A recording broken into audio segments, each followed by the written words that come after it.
विपक्ष के आरोपों का सीएम ने दिया जवाब। वाटर सेस मामले पर कहा, वाटर सेस से पंजाब और हरियाणा के जल अधिकारों पर नहीं होगा कोई असर।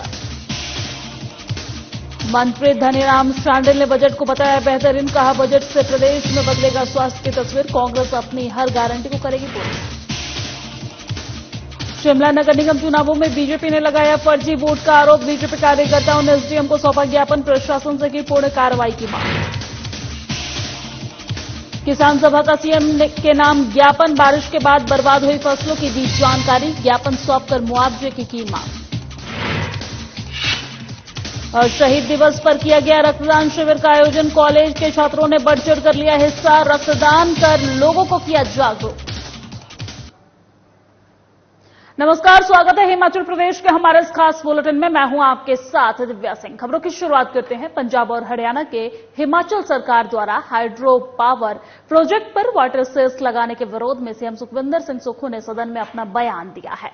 उन्होंने कहा है कि पंजाब हरियाणा के मुख्यमंत्री से वाटर सेस को लेकर वो बात करेंगे। पंजाब हरियाणा सरकार के सामने गलत तरीके से मामले को पेश किया गया है।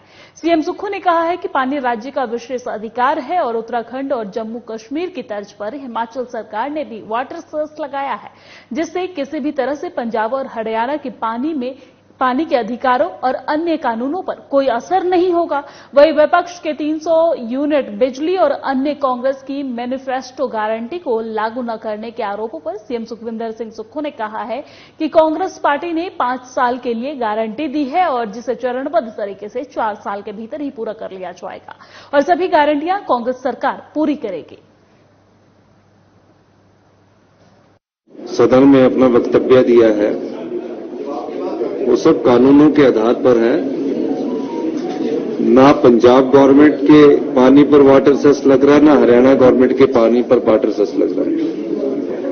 ये हिमाचल प्रदेश में जो हाइड्रो प्रोजेक्ट है, उन हाइड्रो प्रोजेक्ट पर ये वाटर सेस लग रहा है।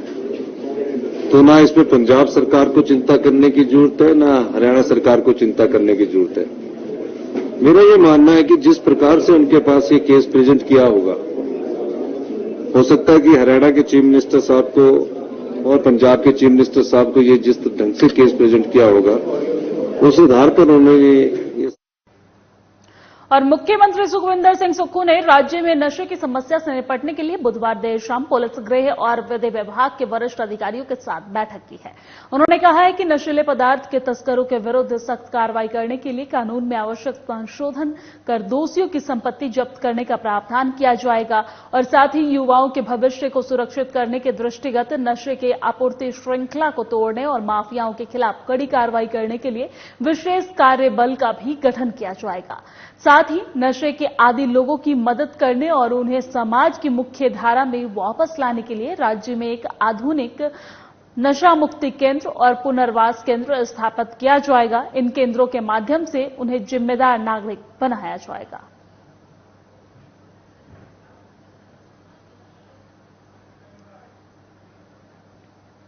आगे बढ़ते हैं। हिमाचल प्रदेश के स्वास्थ्य मंत्री धनीराम शांडिल ने कहा है कि मुख्यमंत्री सुखविंदर सिंह सुक्खू ने स्वास्थ्य क्षेत्र में बेहतरीन बजट पेश किए हैं।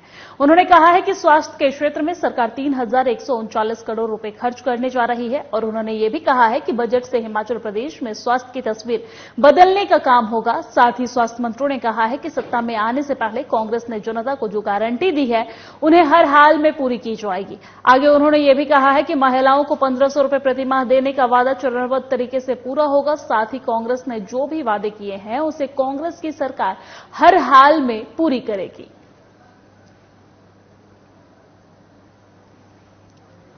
स्वास्थ्य विभाग के बारे में आपको जानकारी देना चाहूंगा कि प्रदेश सरकार ने इस वर्ष 3,139 करोड़ रुपए का बजट प्रावधान किया है,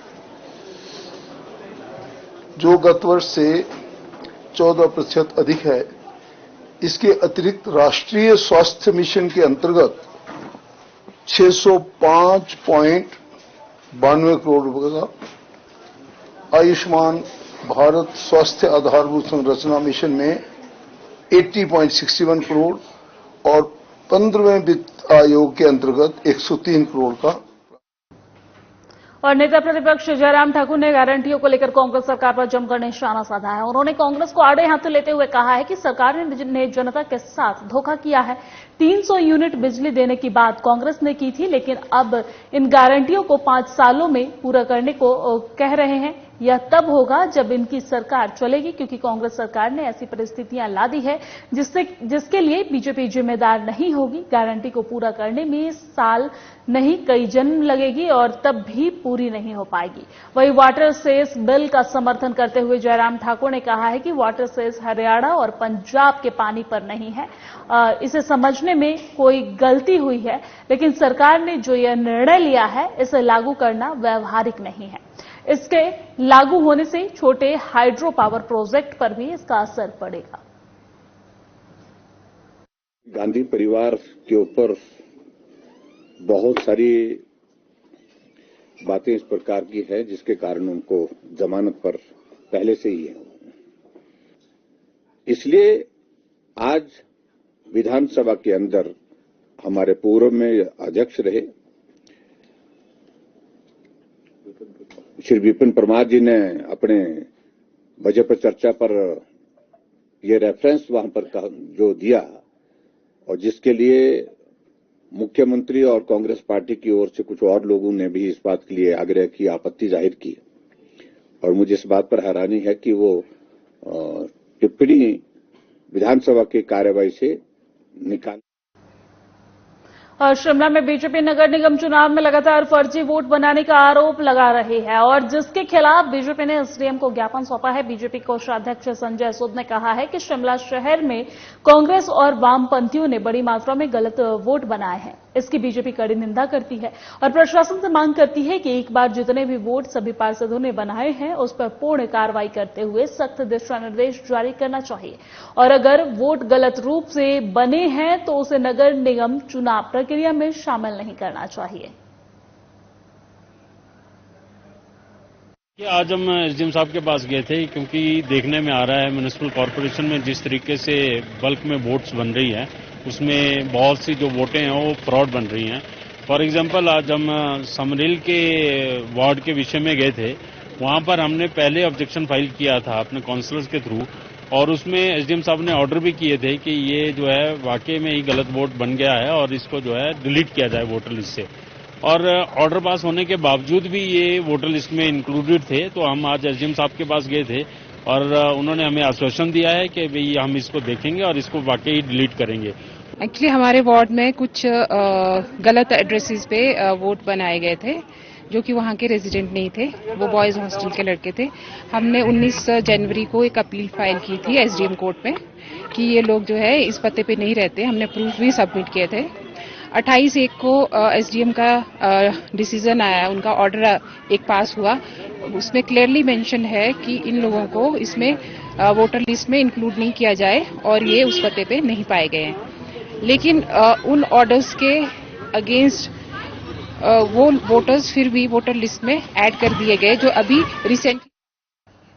और अखिल भारतीय विद्यार्थी परिषद इकाई मंडी ने शहीद दिवस पर रक्तदान शिविर का आयोजन किया है, जिसमें परिषद के सदस्यों और कॉलेज के छात्रों ने बढ़ चढ़कर हिस्सा लिया है।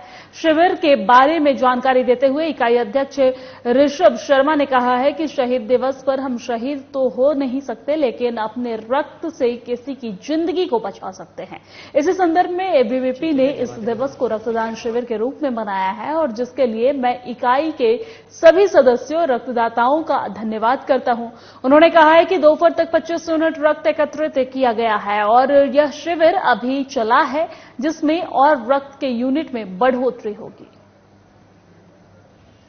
नमस्कार जी, ऋषभ शर्मा, अखिल भारतीय विद्यार्थी परिषद सरदार पटेल विश्वविद्यालय यूजी इकाई मंत्री। जैसा कि आप सभी को ज्ञात है कि आज शहीदी दिवस के उपलक्ष्य पर यूजी इकाई द्वारा जो है आज रक्तदान शिविर का आयोजन किया जा रहा है, जिसमें कि जोनल हॉस्पिटल से जो है ऐसे डॉक्टर की टीम आई हुई है। और उससे पहले जो है अभी हमने संगोष्ठी की, जिसमें हमारे बीच में इस संगोष्ठी के मुख्य अतिथि एडवोकेट भनवर भारद्वाज जी थे, विशिष्ट अतिथि आशीष जी थे और हम इकाई की ओर से जो है संगोष्ठी का आयोजन किया। उसी के बाद अभी जो है ऐसा हमारा रक्तदान शिविर आरंभ हुआ है। ऐसे 20-25 यूनिट तो है हम अभी रक्त।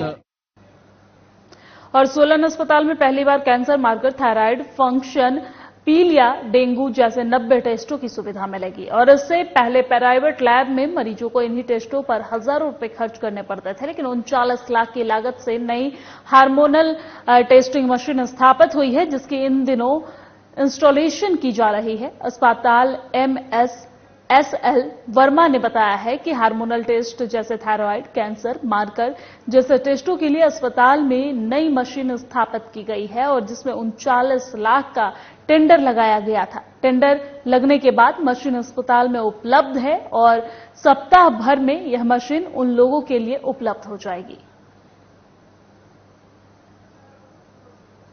पिछले दिनों हमारी जो बायोकेमिस्ट्री की मशीन थी वो खराब चल रही थी, क्योंकि 16 साल 17 साल से लगातार इस्तेमाल हो रही थी। और मजे की बात है कि उसने हमारे हॉस्पिटल को, जो मेरे लेबोरेटरी टेक्नीशियन से पूछा है, 1 करोड़ 1.5 करोड़ के आसपास जो ना कमा के दिया है हमारे रोगी कल्याण समिति को। तो अब वो मशीन जो है ना रिप्लेसमेंट मांग रही थी, तो हमने सरकार से अनुरोध किया कि हमें जो है ना इसके लिए पैसे दें। साथ में एक रिक्वेस्ट और की कि हमारे पास हार्मोन्स के लिए कोई भी हार्मोन्स ऐसे करने के लिए, हार्मोन्स की टेस्टिंग करने के लिए कोई भी मशीन नहीं थी। तो हमने उस मशीन को भी सरकार से रिक्वेस्ट किया और सरकार ने सहज हमारी बात मान ली और उसके लिए। और धर्मशाला में संयुक्त मंडी क्षेत्र किसान सभा के सदस्यों ने जिलाधीश निपुण जंदल को ज्ञापन सौंपा है, जिसमें किसानों ने ज्ञापन के माध्यम से हिमाचल प्रदेश के मुख्यमंत्री सुखविंदर सिंह सुक्खू के समक्ष अपनी मांगों को रखी है। और संयुक्त मंडी क्षेत्र किसान सभा के प्रधान विजय कुमार ने पत्रकार वार्ता करते हुए कहा है कि हिमाचल प्रदेश में मुख्यमंत्री सुखविंदर सिंह सुक्खू ने यह घोषणा की है कि गेहूं की खरीद इस साल 10 अप्रैल को शुरू होगी। विजय कुमार ने कहा है कि इस मंड क्षेत्र में गेहूं की फसल पककर लगभग तैयार थी, लेकिन मौसम की मार के कारण किसानों की एक ना चली। अचानक तेज हुई बारिश और ओलावृष्टि से इन क्षेत्र में 40% फसल लगभग तबाह हो गई है। उन्होंने कहा है कि इस नुकसान से उभरने के लिए प्रदेश सरकार किसानों को उचित मुआवजा देकर उन्हें राहत प्रदान करेगी। जी ने कुछ समय पहले टीवी के माध्यम से और अखबारों को, समाचार पत्रों के माध्यम से अनाउंसमेंट किया है कि जो मंडियां हैं हिमाचल के अंदर, वो खरीद जो है वो 10 अप्रैल से शुरू होगी। तो हम इसी संदर्भ में आज यहाँ पे प्रेस वार्ता करने के लिए यहाँ पहुंचे हैं कि हमारी जो मंडियां हैं वो पंजाब की मंडियां 1 अप्रैल से शुरू हो जाएंगी, क्योंकि पंजाब की मंडियां हमारे नजदीक पड़ती हैं, 5 से 7 किलोमीटर के अंदर हैं। तो हमारा जो 35 किलोमीटर लंबा एरिया है, वहां पे सिर्फ 2 ही मंडियां हैं, हरियाली के अंदर और मीलमा के अंदर। तो हमारे ज्यादातर किसान जो हैं वो, जैसे 1 तारीख से हमारी जो गेहूं की कटाई शुरू हो जाएगी, तो 10 दिन का उसमें अंतर है। तो 10 दिन में कम से कम भी 40-50% जो गेहूं है वो पंजाब के अंदर चली जाएगी। तो हम चाहते हैं कि इसमें सरकार का भी नुकसान होगा और पंजाब का जो व्यापारी वर्ग है। और हिमाचल प्रदेश की खबरों में मेरे साथ फिलहाल इतना ही। मुझे दीजिए इजाजत। नमस्कार।